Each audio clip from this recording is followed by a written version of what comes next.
Welcome to F007 Channel. Dukung terus F007 Channel dengan like, share, comment, and subscribe. Melanjutkan cerita berikutnya dari Battle Through the Heavens.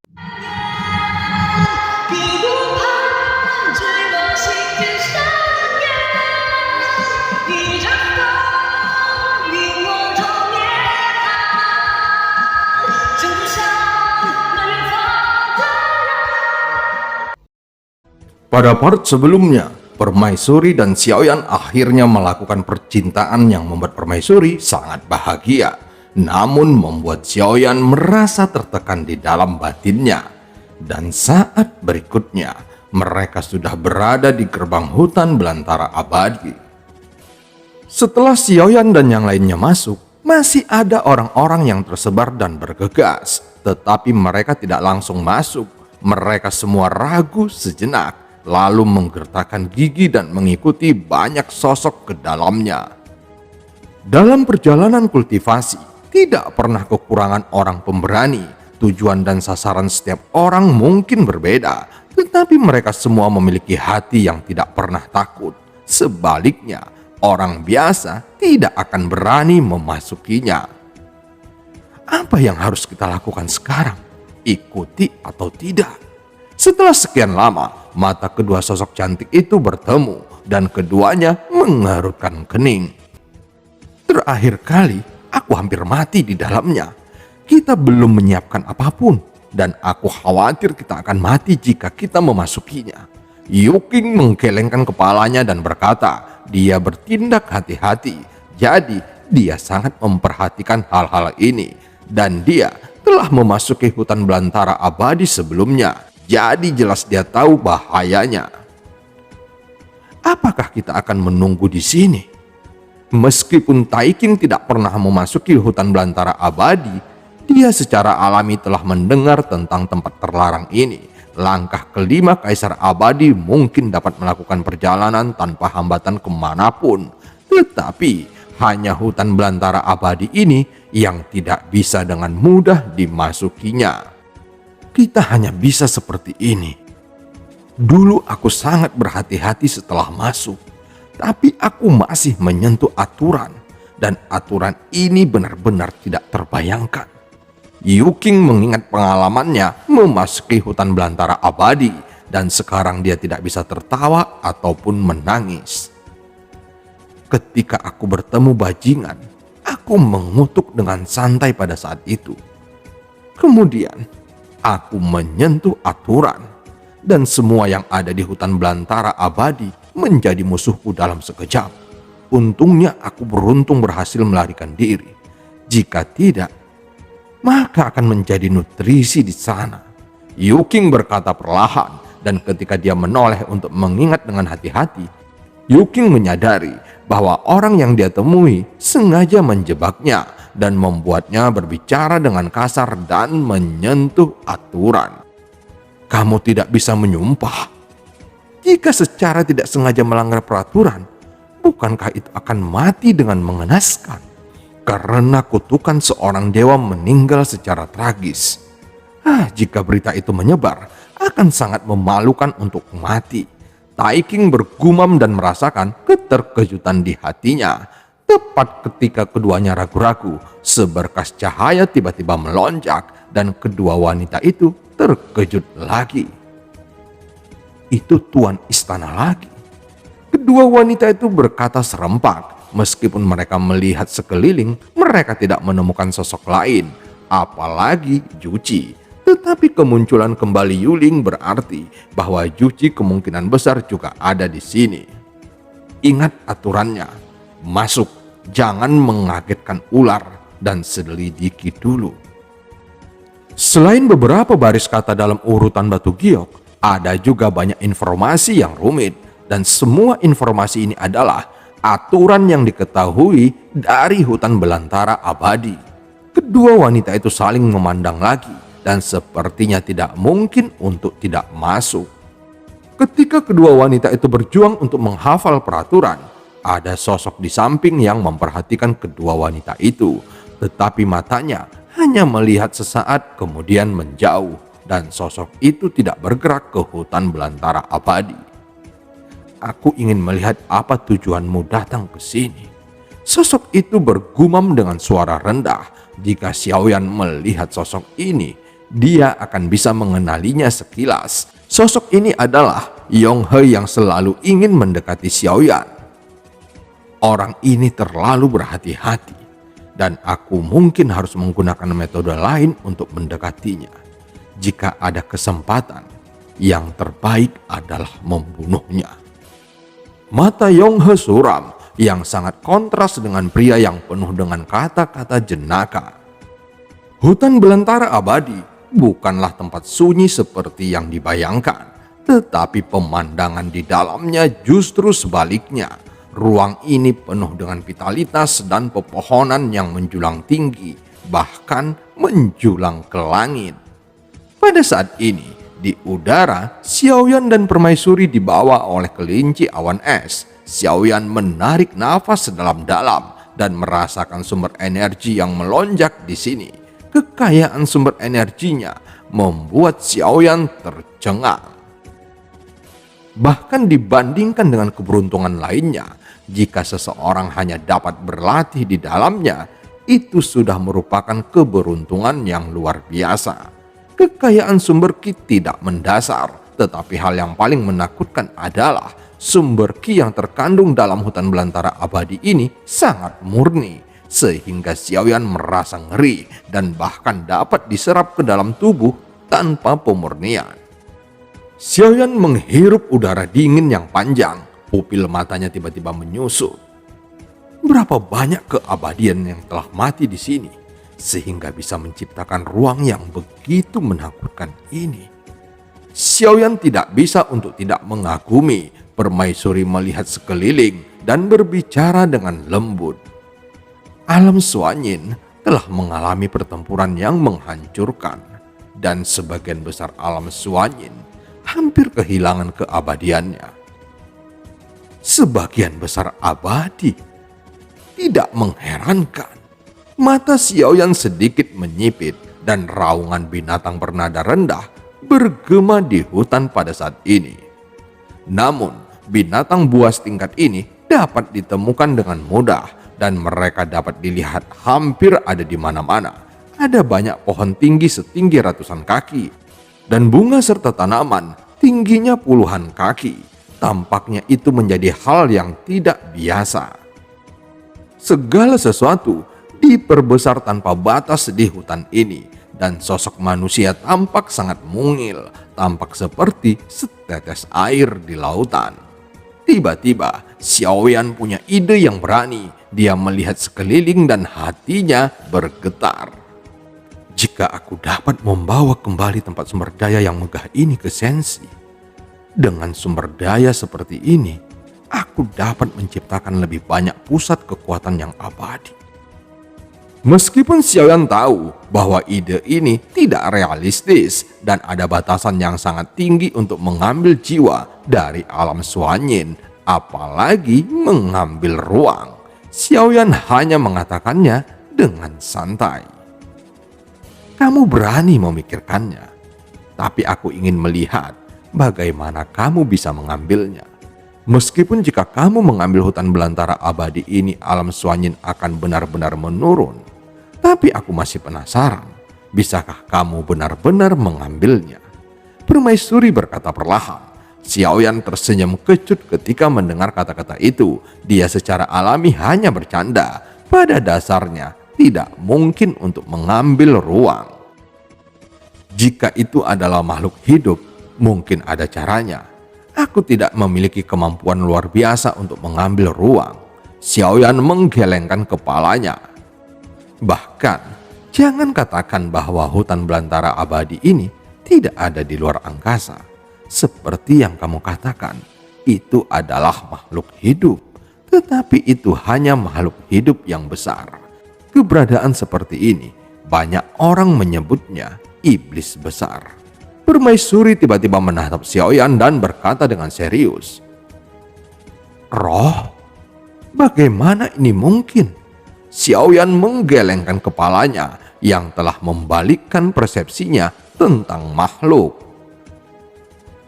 Jika kamu memiliki cukup kesempatan, kamu mungkin bisa berbicara dengannya. Permaisuri melanjutkan, seolah-olah dia tidak bercanda. Xiaoyan merenung dan melihat sekeliling. Meskipun ada banyak binatang raksasa, tampaknya mereka tidak akan mengambil inisiatif untuk menyerang.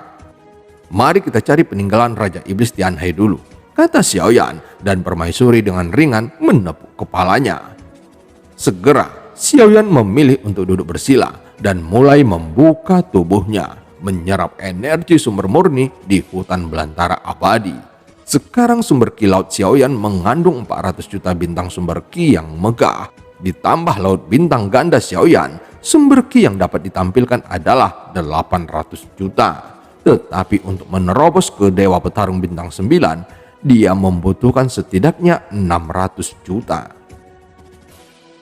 Xiaoyan membutuhkan warisan yang lebih kuat dan keberuntungan, dan juga membutuhkan pertempuran yang diperlukan selama kultivasi. Tetapi jelas, selama sumber dayanya mencukupi, dia tidak kekurangan teman bertarung di hutan belantara abadi ini. Ada banyak binatang buas yang tak terhitung jumlahnya, tetapi ada banyak aturan di sini. Salah satunya adalah tidak membunuh binatang buas. Karena itu juga, di hutan belantara yang abadi ini, satu binatang buas lebih kuat dari yang lain, dan mereka yang datang dari luar tidak berani membunuh binatang buas apapun. Mereka hanya bisa bertarung satu sama lain. Selama hutan belantara abadi masih ada, binatang buas ini akan dilindungi oleh hutan belantara abadi, kecuali orang-orang yang datang ke sini memiliki kekuatan absolut dan tidak takut dengan aturan hutan belantara abadi. Tidak bisa membunuh binatang buas ini masih menjadi masalah. Xiaoyan sedikit mengerinyit. "Mengapa tidak membunuh?" Permaisuri bertanya. Xiaoyan menatap permaisuri dengan curiga. "Bukankah ada aturan dalam selip giok yang diberikan Yuan Er bahwa tidak bisa membunuh binatang buas?" tanya Xiaoyan. "Itu memang ada, tapi aku berteman baik dengannya. Jika kamu ingin membunuh beberapa ratus dari mereka, itu tidak apa-apa. Aku akan berbicara dengannya saat itu. Pokoknya ada banyak binatang buas di sini, jadi tidak masalah untuk membunuh beberapa." Permaisuri tertawa. Xiaoyan tertegun. Setelah mengerjakannya untuk waktu yang lama, aturan ini sama sekali tidak dapat diterapkan pada permaisuri. Dengan keberadaan seperti itu di sisinya, Xiaoyan tidak perlu khawatir dengan aturan ini. Jika demikian, mengapa Yuan Er mengundang orang-orang ini untuk menguji peraturan? Xiaoyan bingung. "Aku khawatir itu terlalu membosankan. Jadi mari kita buat tempat ini lebih hidup. Bukankah suamiku menyukainya?" Permaisuri tersenyum lembut. Xiaoyan tersenyum pahit. Berpikir bahwa penarikan oleh permaisuri kepada orang-orang ini mungkin menjadi nasib buruk mereka. Asalkan Yuan Er bahagia. Xiaoyan menggelengkan kepalanya. Jika orang-orang ini tidak serakah, mereka tidak akan masuk ke sini. Dan jika mereka masuk ke sini, berarti mereka sudah memutuskan untuk kehilangan nyawa mereka kapan saja. Ketika Xiaoyan sedang berkultivasi, terdengar suara pertempuran sengit tidak jauh dari sana. Dan dia melihat puluhan binatang nyamuk mengepung beberapa orang. Tidak hanya itu, Xiaoyan juga melihat bahkan pohon-pohon yang menjulang tinggi itu juga menyerang mereka dengan batang besarnya. Xiaoyan mengerutkan kening. Meskipun dia tahu bahwa ada banyak binatang yang kuat di antara mereka, dia tidak pernah berpikir bahwa pohon raksasa yang menjulang tinggi ini juga akan menjadi agresif. Apakah mereka telah melanggar aturan? Xiaoyan bertanya perlahan, dan permaisuri mengangguk. Lihat, masih ada binatang buas yang datang. Hanya ketika mereka menyentuh aturan, mereka akan diserang oleh kelompok binatang buas. Yang terkuat dari orang-orang ini adalah orang yang baru saja melangkah ke langkah pertama keabadian Kaisar. Dengan kekuatan seperti itu, dia cukup berani membobolnya. Di antara mereka, kematiannya mungkin sedikit menyedihkan. Permaisuri memandangnya dengan penuh minat. Xiaoyan menatap mata permaisuri seolah-olah dia sedang menonton pertunjukan, dan Xiaoyan sekali lagi memiliki pemahaman baru tentang kecantikan tiada tara di depannya. Orang yang berpenampilan cantik belum tentu baik. Tentu saja kata kebaikan tidak ada di dunia yang bermasalah ini. Sekelompok orang yang diserang oleh kelompok binatang buas di ujung jauh akhirnya dikalahkan. Adapun seseorang yang di langkah pertama keabadian kaisar, kera raksasa berambut merah, bergegas menampar tanah dengan telapak tangannya yang menciptakan kawah besar. Pada saat berikutnya, sosok itu masuk ke dalam kawah itu, dan tikus yang lebih besar dari manusia muncul di hutan, kemudian bergegas ke dalam lubang. Pada akhirnya, bahkan tidak ada teriakan, dan kematian beberapa orang kecuali yang abadi ini bahkan lebih buruk. Semua di antaranya dihisap hingga kering oleh nyamuk raksasa. Selain darah, jiwa juga dihisap olehnya. Sekelompok orang langsung dibunuh di depan Xiaoyan, dan pada saat ini Xiaoyan juga mengerti mengapa permaisuri harus menghabiskan begitu banyak waktu untuk memberitahu Xiaoyan begitu banyak aturan. Apakah kamu sudah melihatnya? Bukankah itu menakutkan? Tetapi kamu tidak perlu khawatir. Kamu memiliki diriku di sisimu.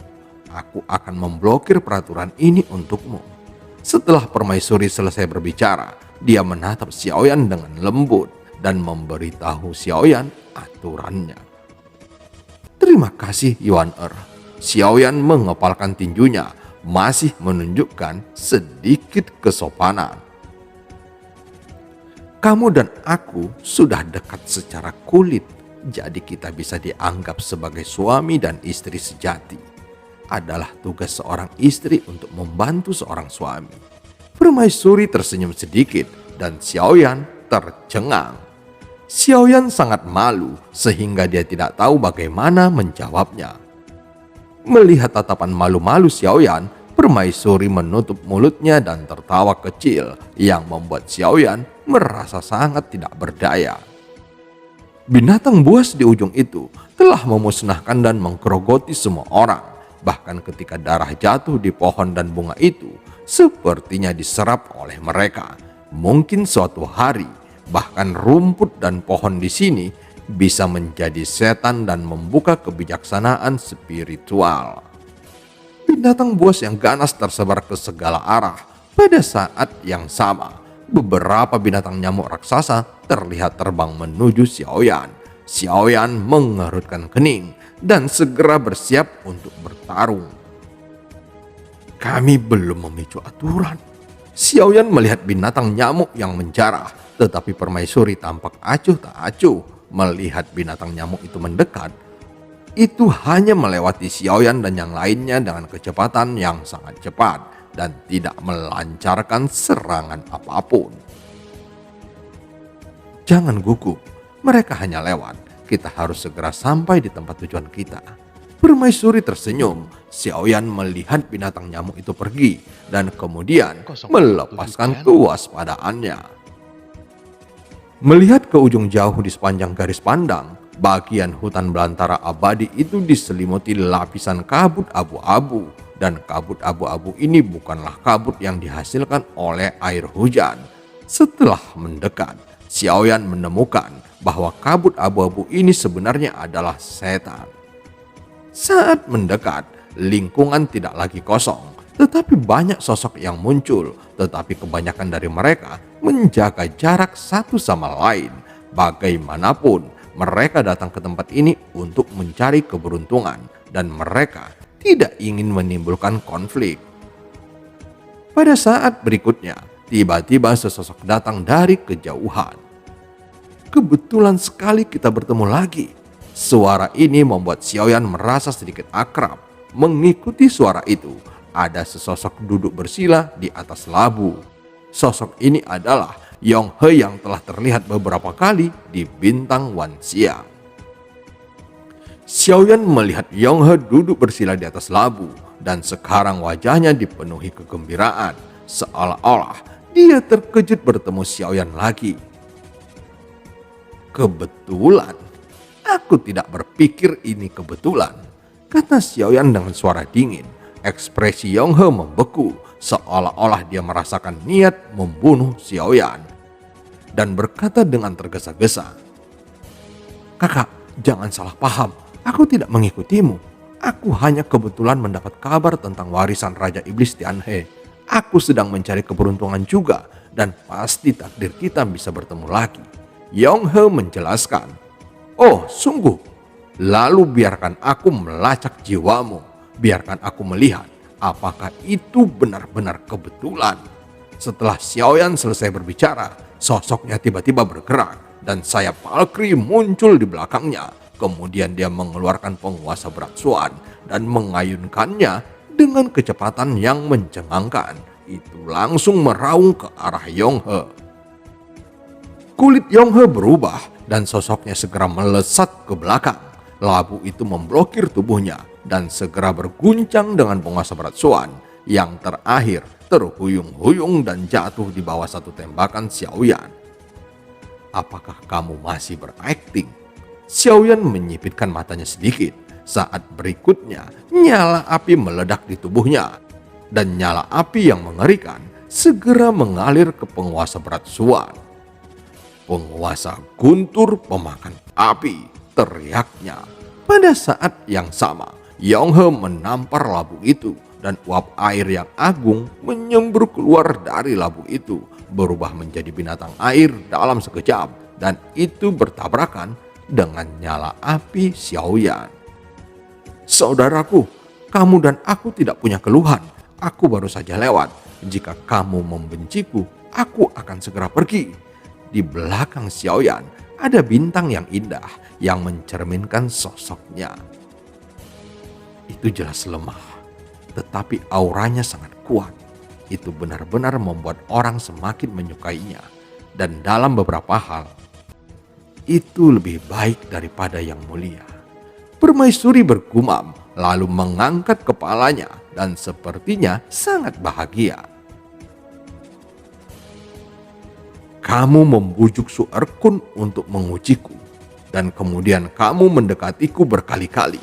Biarkan aku mencari jiwamu, atau berkelahi denganku.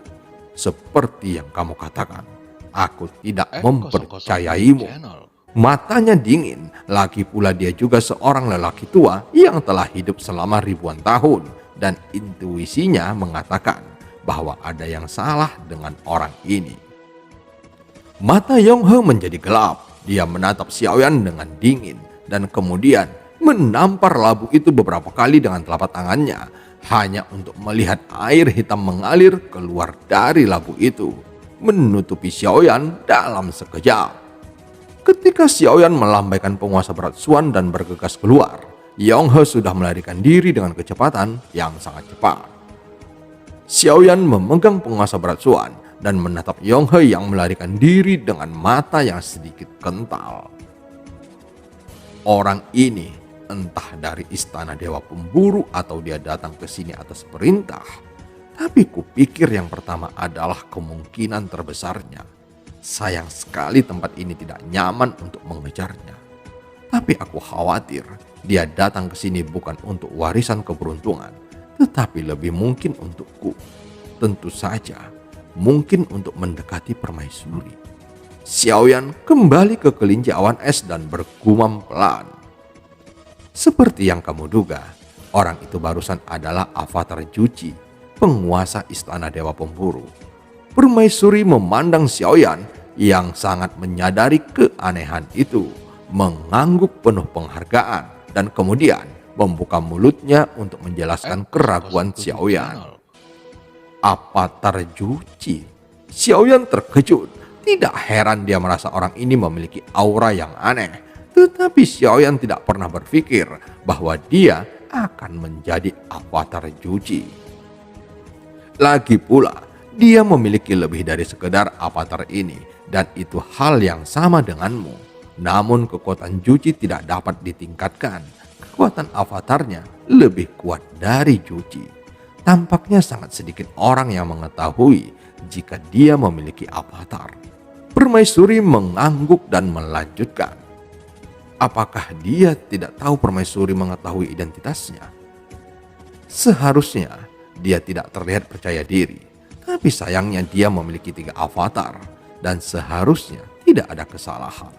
Permaisuri berkata, Xiaoyan sedikit terkejut meskipun permaisuri baru saja pulih dari tidur lamanya, tapi dia sudah mengetahui dengan jelas realitas istana Dewa Pemburu. Terlihat bahwa kekuatan yang dimiliki oleh permaisuri masih sangat kuat, sehingga istana Dewa Pemburu sangat cemas setelah mendengar kebangkitannya.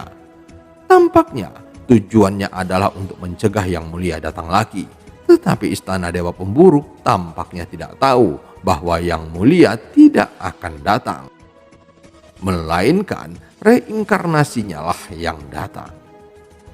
3 avatar. Aku khawatir ada celah besar antara kekuatanku saat ini dengannya, dan aku bahkan tidak memiliki kualifikasi untuk bertarung dengannya. Xiaoyan tersenyum masam ketika mendengar itu. Kekuatan Juci sendiri sudah habis, namun jauh lebih kuat dari Xiaoyan sendiri.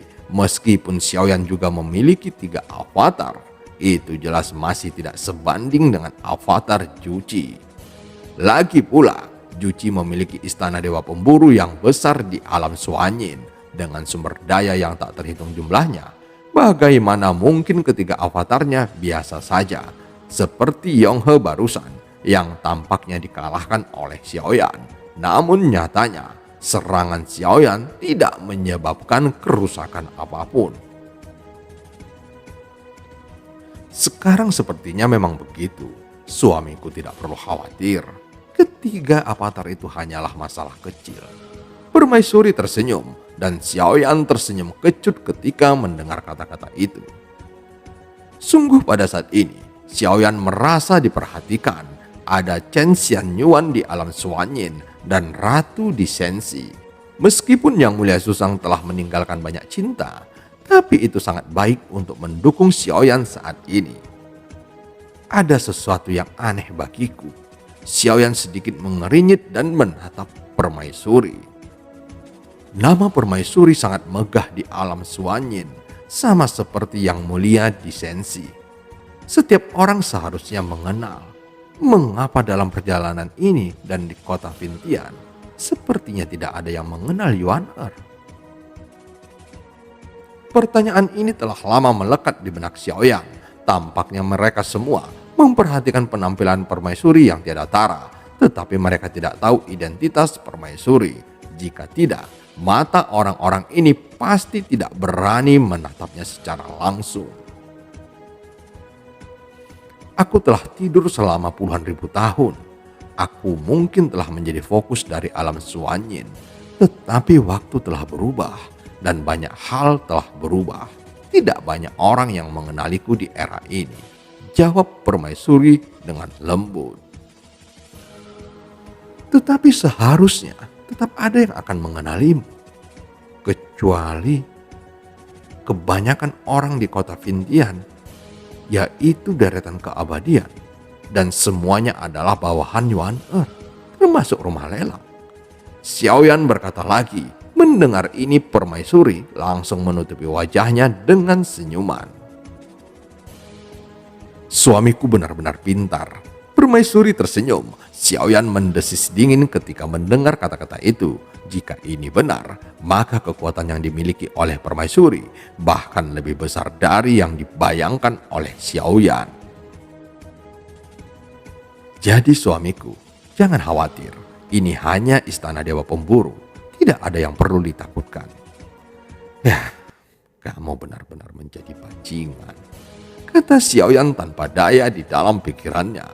Permaisuri tampaknya telah melihat melalui pikiran Xiaoyan dan senyum di wajahnya menjadi lebih lebar.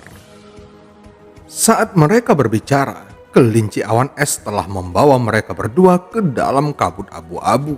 Visibilitas di sini cukup jelas, tetapi seperti hanya menutupi dunia dengan lapisan kain kasar. Kabut abu-abu ini bukanlah hal yang aneh. Mereka dibentuk oleh energi iblis. Jika menghirup energi iblis dalam waktu yang lama, itu pasti akan terpengaruh olehnya. Adapun situasi seperti apa yang akan terjadi, itu belum terkonfirmasi. Dan film pun berakhir. Sampai ketemu di part selanjutnya.